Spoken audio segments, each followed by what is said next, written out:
Hello friends, physics মেডিস চ্যানেলে তোমাদের আবার স্বাগতম। আজ আমি তোমাদের জন্য নিয়ে এসেছি একটা শর্টকাট মেথডের অঙ্ক, মিশ্রণের অঙ্ক। দেখেন অঙ্কটা কি বলছে। 60 লিটার কেরোসিন ও পেট্রোলের মিশ্রণের অনুপাত 7:3। ওই মিশ্রণে আর কত লিটার পেট্রোল মেশালে অনুপাতটা হবে 3:7।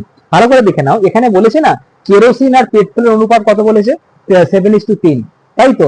আর এখানে বলেছে ওই মিশ্রণে আর কত লিটার পেট্রোল মেশাতে হবে। মেশালে এই যে অনুপাতটা ছিল 7:3, এটা এখন হয়ে যাচ্ছে কত, 3:7। ভালো করে তোমরা লক্ষ্য করে দেখো, ছিল 7:3, তাই এখন হয়ে যাচ্ছে 3:7, মানে অনুপাতটা জাস্ট রিভার্স হয়ে যাচ্ছে। এখানে বলেছে আর কত লিটার পেট্রোল মেশাতে হবে।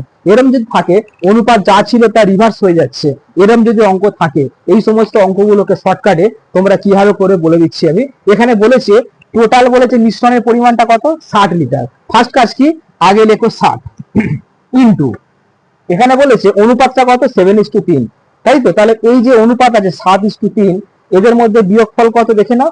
7 আর 3কে বিয়োগ করবে, যা অনুপাতটা দেবে, তাই তো। যে দুটি সংখ্যা দেবে, বড় আর ছোট সংখ্যাকে বিয়োগ করবে। 7 আর 3কে বিয়োগ করলে কত, 4, ডিভাইড বাই কত হবে দেখেন। এখানে চেয়েছে কত লিটার পেট্রোল মেশাতে হবে, চেয়েছে পেট্রোল। এখানে কোনটা, 7:3, প্রথমে কেরোসিন, তারপর সেকেন্ডে পেট্রোল। পেট্রোলের জন্য কত, 3 হবে, বাই 3।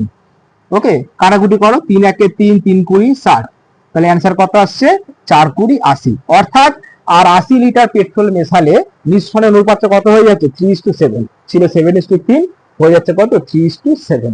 ভিডিওটি ভালো লাগলে তোমরা অবশ্যই ভিডিওটিকে লাইক করবে এবং বন্ধুদের মধ্যে শেয়ার করবে। এরকম আরো নতুন নতুন শর্টকাট মেথডের ট্রিক্স পেতে গেলে আমার এই চ্যানেলটাকে তোমরা সাবস্ক্রাইব করে নেবে। চ্যানেলের নাম ফিজিক্স মেড ইজি, এই চ্যানেলটাকে তোমরা সাবস্ক্রাইব করে নেবে।